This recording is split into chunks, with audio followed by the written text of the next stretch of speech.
Procrastination is a cop-out habit we use. We want to avoid something new or different or overwhelming or unpleasant. Each act of procrastination digs us in deeper. In time, we've developed a full-blown addiction. It's truly a waste of time. It comes equipped with a big supply of nagging guilt and unproductive self-criticism. And procrastination is something you can't blame on others. It's all yours. Curing it is up to you. I suggest you do it now. A good idea and a good lead-in, because this is a film about procrastination, and the title is Do It Now.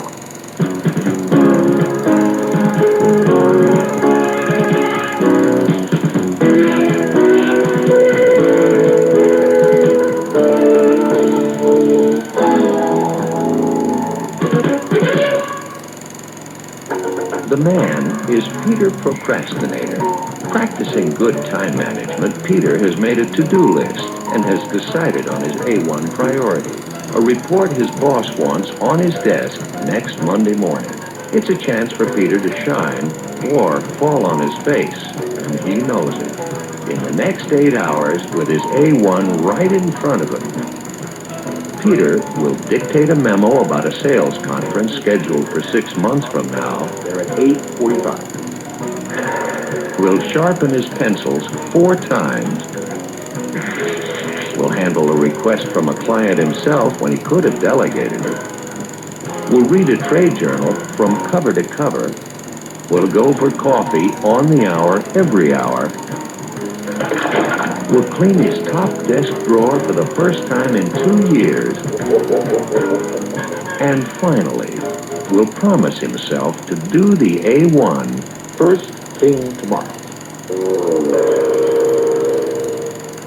Peter's is not the only game in town when it comes to procrastination. All of us suffer from procrastination from time to time. Oh, some of it's innocent enough. Mopping the kitchen floor or mowing the lawn generally will do as nicely tomorrow as mopping or mowing today. But much of procrastination is not innocent at all. It's a destructive habit that can ruin our days or our careers or our happiness or our self-respect. Indeed, it can even ruin and shorten our lives. Certainly, it's the major stumbling block to achieving our goals and making good use of our time. Now, our film is going to ask why.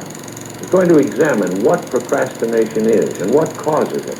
It's going to suggest some useful techniques to help you break the habit.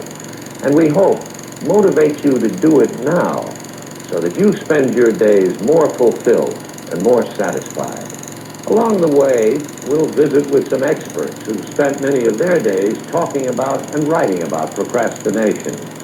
Dr. Tom Rusk and Dr. Randy Reed, prominent psychiatrists and authors of the book, I Want to Change, but I Don't Know How. Dr. Drew Scott, a psychologist and leading trainer and seminar speaker, and author of the book, How to Put More Time in Your Life. And Alan Lakin, the internationally known time management expert who wrote How to Get Control of Your Time and Your Life. But let us not procrastinate. We said we were going to examine the what and why of procrastination, so let's do it now.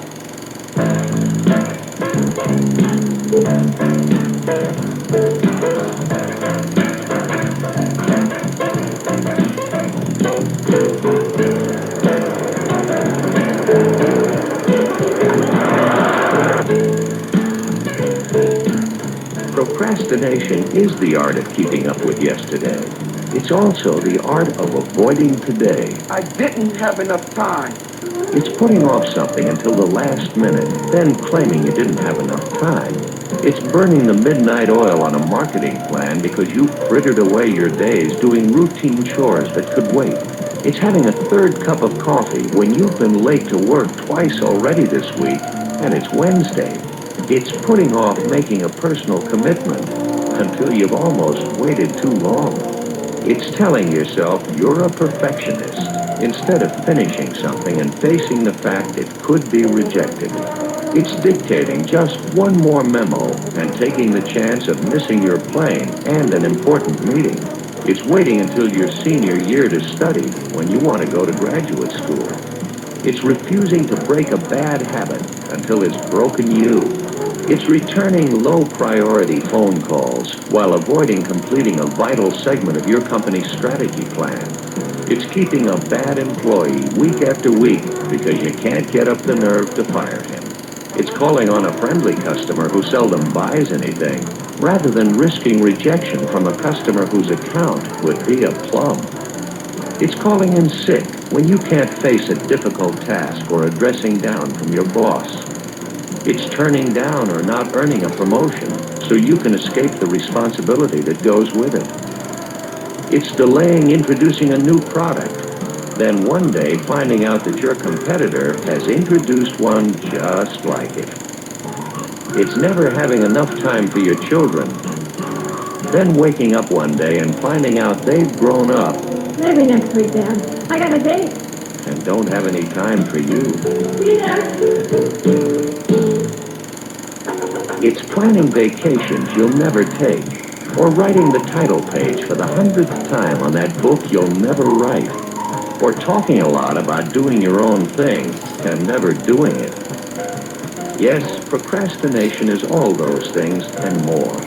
It's wishing and hoping rather than doing. It's maybe and tomorrow rather than now.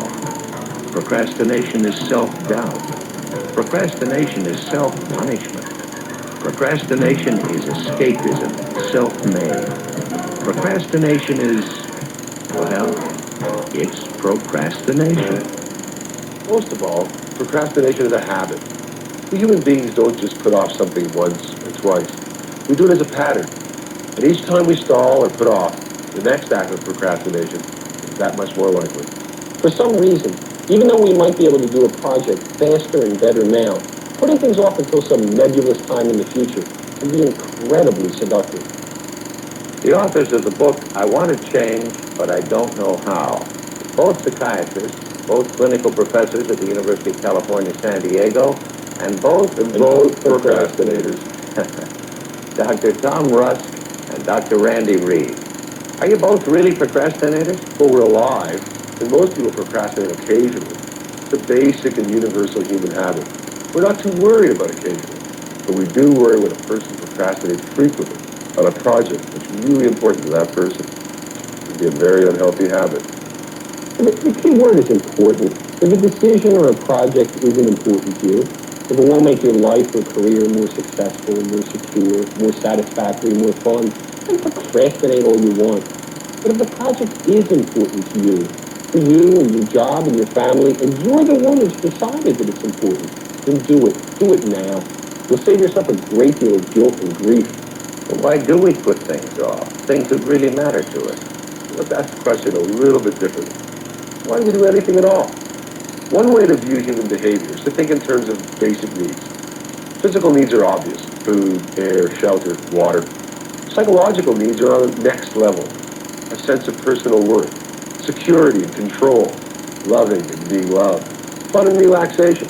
The way we think and act, our personalities and habits, are the way each of us tries to look after our basic needs. Now, common sense and logic and all those good things convince most of us to satisfy our physical needs. If we don't feed ourselves, who's going to do it for us? But we often play havoc with our psychological needs. We invite disaster. That's one of the most mystifying things about procrastination. You wouldn't work for a boss who insulted you, criticized you continually, and then withheld your pay. And yet that's just what procrastinators subject themselves to all the time.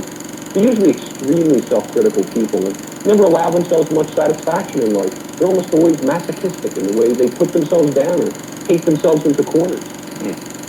Well, I'm back to why. It doesn't make any sense. Yeah, well, very few things in life make sense, at least on the surface. Life would be so easy if needs didn't conflict, but in the real world, they almost always do. Procrastination is one common result of conflicting needs. Do I finish the new budget, or do I jump in the car and beat the traffic home? Do I play it safe and not risk rejection or failure? Or do I risk and have a chance at the brass ring? We all have internal conflicts. Inside, we're like an unruly committee, and unanimous votes are very rare. Part of us may really want to work at our jobs with the gratification of completing projects, moving ahead. Other parts of us think only about sitting back and enjoying our next vacation. People who constantly procrastinate are like an industry whose workers keep going on strike. To get a job done, we have to get our whole internal team moving in the same direction. Sometimes it seems that my internal team is pushing me toward procrastination. And I know delay is dumb. I know the job won't go away. I know the delay will probably make the task even more unpleasant and difficult. But I still procrastinate. Well, procrastination does have its advantages. Like any addiction, it satisfies our immediate need to escape. For instance, procrastination maintains the status quo. It helps us keep doing the same old comfortable thing. If I refuse the promotion, I won't have to move or go to night school or work late. Procrastination provides a great excuse for our miserable performances. If only I'd stop procrastinating. If only I had more time to finish. Procrastination can reduce the amount of time you need to spend on unpleasant projects. I hate dieting and I hate inventory. I'd rather do them in crash programs than prolong the agony. Procrastination allows us to retain a sense of control. Why should I spend 10 hours on that damn proposal just to please the boss? Stop already. I recognize a lot of people I know in those examples, including myself. Okay, we got conflicting needs. We got that internal committee that can't make up its mind. But we're tired of paying the price when we procrastinate. So how do we stop? How do we break the addiction? We knew you'd ask that question, and we just happened to be prepared. Okay. Our first piece of advice is take care of yourself. Starving people make such poor workers. If you're not getting what you want out of life, it's really hard to push yourself to tackle those really difficult, challenging, or obnoxious jobs. People who are excessively self-critical, who are lonely, unhappy, who eat too much, who drink alcohol too much, who don't sleep or exercise properly, who don't have enough fun, all suffer from a basic syndrome: poor concentration, erratic work performance, and procrastination. It's hard to find the energy resources needed for tough projects or big decisions when you're psychologically and physically exhausted. You do your best work when you stay fit, when you learn to relax away from work, and when you fulfill your emotional needs. So, we advise people to spend time and effort to improve their lifestyle, to do something about their need to be closer to another human being, to like themselves better, enjoy life more, to work harder at those things that will fulfill their sense of worth. Okay. And we also advise them, secondly, to develop a different state of mind. And procrastination is a state of mind. To give it up, we have to learn to accept change and risk as not only inevitable, but creative and challenging. Believe you can and will change. Work on becoming more positive about your abilities, less pessimistic. Finally, third, break a bad habit with a good habit. Now that's effective for changing everything from your eating habits to your procrastination habits. The change requires action. You've got to act different to be different. Insight and understanding by themselves change nothing. Action does. Put out rather than putting off. Call a meeting of your internal committee and have everyone agree to give it your best shot. And do it now. Do it anyway. Dr. Drew Scott, psychologist, who heads her own San Francisco firm, working on time management through seminars and through writings, such as Dr. Scott's popular book, How to Put More Time in Your Life. And do it anyway. Cold turkey. Cold turkey doesn't work for me. I've tried it. Look, if I convince you of only one thing today, please let it be this. There are no magic answers for everyone to follow. There are no magic answers to beating procrastination and to managing your time effectively. No rigid rules. But the biggest mistake you can make is not managing your time well, because 1 of 8 steps or 2 of 10 or 3 of 5 don't work for you. You owe it to yourself to find out what does work for you and then do it. But how do we find out what will work for us? Trial and error? That's where the procrastination profile is helpful. Use the techniques that are best for you. The more you know yourself, the more you can help yourself. Plotting your profile helps you pick those techniques. For example, ask yourself, how do you handle procrastination? Or when do you procrastinate in a project? Is it at the beginning? Then you need techniques to get you started and going. Is it in the middle? Then you need ones to help you energize yourself. Or is it toward the end, where you need some things to help you finish fully? Or how do you procrastinate on what really counts? Is it kind of waiting until? Or is it by eating? Or do you get so sleepy you just can't keep awake when you have that big project to do? Or maybe you all of a sudden look available for interruption. Or what's that stimulation and excitement quota? Well, it's a psychologically proven fact that each of us needs stimulation in order to survive. And on top of that, many people need a more intense form of stimulation, excitement. And procrastinators have a very special profile. For example, how would you rate yourself in terms of your stimulation and excitement quota? Very low, or is it fairly low, or more moderate, or is it up here in the high or very high? Very high. Ah, okay. Most procrastinators rate themselves right over here, high or very high. We fill our quota knowingly or unknowingly, either positively or negatively. And many people with a high stimulation and excitement quota use those last-minute rushes or a barrage of crises to really generate the intense excitement they require. How many of you have ever claimed that you work better under pressure? And how many of you find those last-minute rushes exciting? Yeah. Okay, and one last question. How many of you have ever suffered physically or emotionally or really maybe hurt someone else because of that last-minute item? If you have a high need for stimulation and excitement, face up to it. It's like blue eyes or brown eyes. You probably won't change. But you can't avoid falling into the trap of stressful last-minute rushes. On the other hand, if those last-minute rushes aren't hurting you, they're not hurting your work, they're not hurting your health, they're not hurting your relationships, don't feel guilty about doing things at the last minute. But how do you lick it if you do feel guilty and you want to avoid the last-minute items? The key is to really know your stimulation and excitement quota and fill it in productive rather than destructive ways. Take a pencil and pad and start drawing up your own blueprint for filling your stimulation and excitement quota.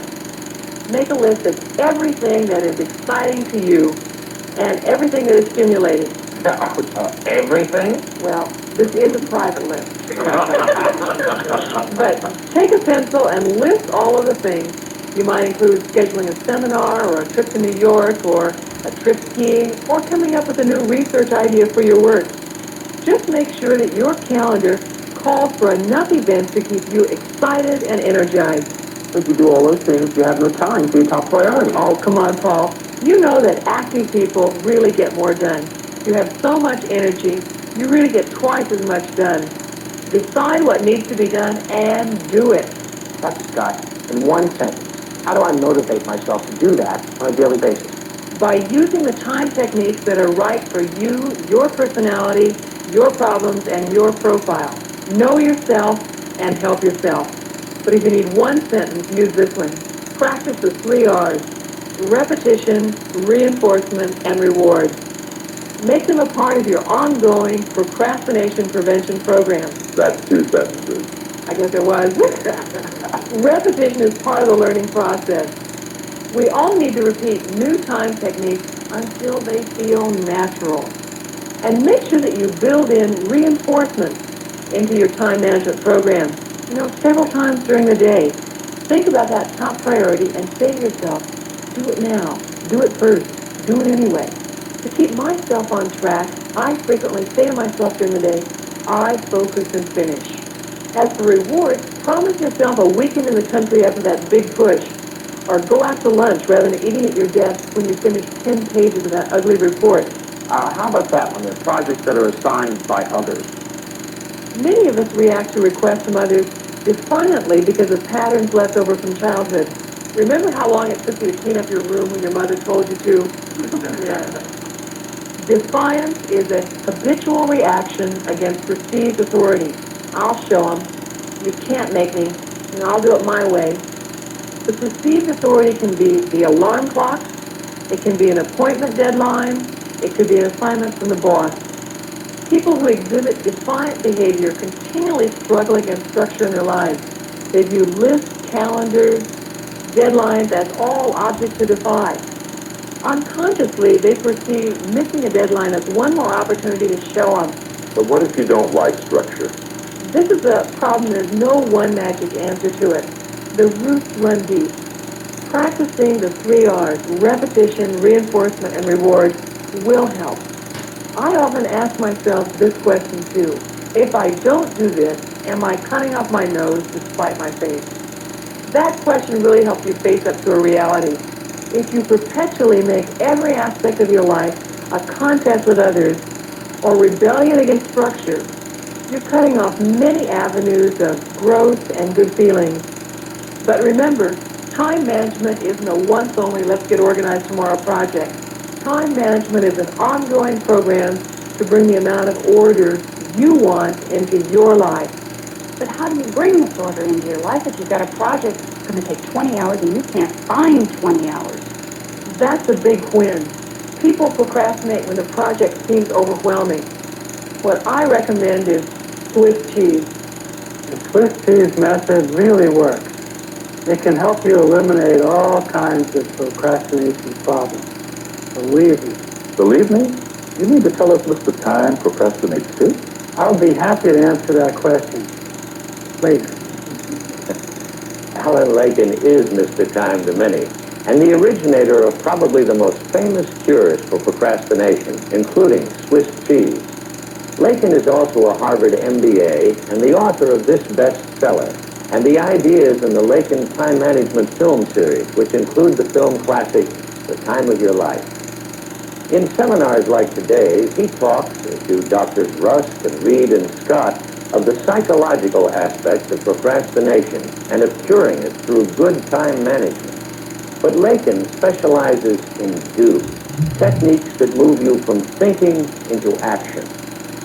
Set your goals, establish priorities, make a daily to-do list, start with your A1, handle each piece of paper only once, the best-known cure for paper procrastination, and the other famed Lakin technique for procrastination, try Swiss cheese. Now, The Time of Your Life touched on this technique briefly. It's worth expanding here.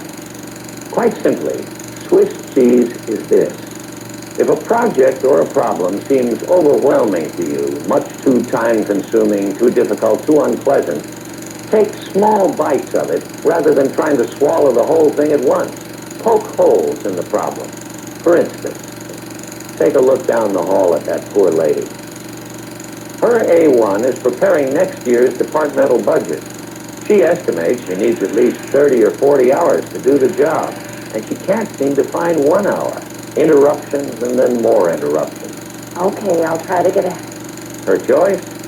She can wait until tomorrow, or the next day, looking for some time, or she can try the Swiss cheese method of doing what Lakin calls instant tasks. Now, an instant task requires 5 or 10 minutes or less of your time and makes some sort of hole in your overwhelming A1. If you only have a few minutes before a staff meeting, like our friend here, use them. Don't waste them doing some C priority.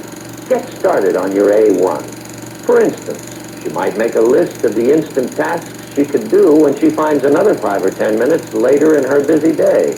Things like getting a copy of last year's budget, or deciding on the people she'll need to contact, or finding the files she'll need, or calling a meeting to ask others to give her their input in writing by tomorrow, or talking to an assistant about the parts of the budget he can do, whatever. What? You think doing little bites rather than biting the bullet is a form of procrastination in itself? True, if you keep biting forever. Instant tasks, Swiss cheese bites, aren't intended to finish a project. They're intended to start it, to get you involved. Then, momentum takes over as the project exerts stronger and stronger pull. But Swiss cheese works. Try it. Other Lakin tips? If you get bogged down in the middle of a project, Lakin says you may have too much information or too many ideas. One cure, be selective. Rate your material on a scale of 1 to 10 and put everything aside that's a 6 or less. Then finish your project with the select material that's left. If you're having trouble finishing a project, try finishing something. Reach for your to-do list and see if you can spot a quick A. Usually it's a phone call. Make it. After the call, cross off the A. Sometimes the fact that you've finished something and a little change of pace will spur you on when you return to that A1. Or give yourself a pep talk. If you're really stuck, if you feel inertia is winning and you're losing, call a timeout. Take a walk around the block. But keep thinking of that A1. Keep telling yourself you'll do it. Often the physical exercise combined with that pep talk will renew your energy and get you going. I'm really procrastinating on this decision. Another Lacan suggestion. Admit out loud that you're procrastinating. As long as you continue to deny or rationalize a problem, you're not likely to solve it. Ask yourself if the world will stop, even if your decision is wrong. If not, decide now. Another good idea. Spot the A1 priorities on your list that are growing whiskers. If you discover an A1 that's been on your list for a week, do it first. Face up to those aging and unpleasant A's early in the day. If you don't, you'll seem unreliable, even to yourself. And whatever you do, don't dwell on how dreary a task may be. Don't keep punishing yourself by putting it off. If you have to do it, do yourself a favor and do it. Shut the door. Shut out all your negative thoughts. Shut out everything in your world but the thing about which you've been procrastinating. And do it. And here's a big one. Learn to stress the benefits. If you're hung up on something, if you can't seem to get going, reach for a yellow pad. List all the benefits you might receive if you go ahead and finish that A1. A bonus, recognition for a job well done, personal satisfaction, not taking your briefcase and your worries home tonight, whatever. Now try a second list. What will happen if you keep procrastinating? You'll disappoint the boss. No promotion. You'll be mad at yourself. Whatever. Finally, compare the lists. Chances are you'll decide to get back to work on that A1, and soon. Another Lacan tip. Consider every Friday as the last day before your vacation. Think about how much you can accomplish when you have to. Schedule your day carefully. Create tight deadlines. 2 hours for this project. 10 minutes should do for this one. This one you can skip. Promise yourself you won't go home until you've completed your plan. Then roll up your sleeves and go. Another Lacan technique. Set a deadline. True, deadlines cause procrastination sometimes. Also true, sometimes they can help cure it. The pressure of a deadline, even when it's self-imposed, can help you get moving. If private commitments won't work for you, go public. Send a memo to your boss listing that deadline, or tell your secretary about it, or call a meeting and announce the deadline. Anything that will get you unstalled and in action. One more Lacan tip. When you know you shouldn't be procrastinating, and yet you start to walk away, stop and ask yourself this question. Am I going to have to do that eventually anyway? If that doesn't work, stop again and try another question. Well, if it isn't going to go away, do I want to pay the price of delay? What price of delay? The frantic panic. That's the price of delay. Like having the whole staff hate you for involving them in your wild photo finish. Or getting sick as your deadline nears and trying desperately to keep working anyway. Or deciding to finish the job on a last lost weekend and having your mother drop in by surprise from Chattanooga. Or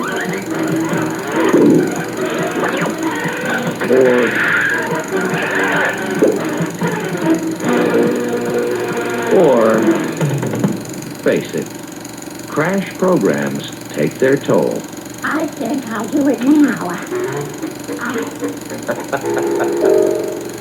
A wise choice. And Lacan's #1 tip for not procrastinating on what's important to you. Do it now. Select your top priority and do it now. So there you have it. A look at what procrastination is, what causes it, the price we have to pay for it, how to prevent it, how to cure it. You know, I couldn't possibly summarize all the good ideas we've taken from these 3 books and their authors. Take care of yourself, develop a different state of mind, break a bad habit with a good habit, do it anyway, plot your procrastination profile so you know yourself and help yourself, practice the 3 R's, and finally, act today by choosing the techniques that will work for you. Put out instead of putting off. Unplug your procrastination. Make full use of the time of your life. Don't live, as Cervantes warned, on the streets of by and by, in the house of never, in the land of tomorrow. Procrastination is the thief of time, your life. You alone create your procrastination. You alone can cure it. Start living every moment, every day, for all they're worth. And Do it now. Do it now. Do it now. Do it now. all the votes are in but yours. Why don't you add, do it now?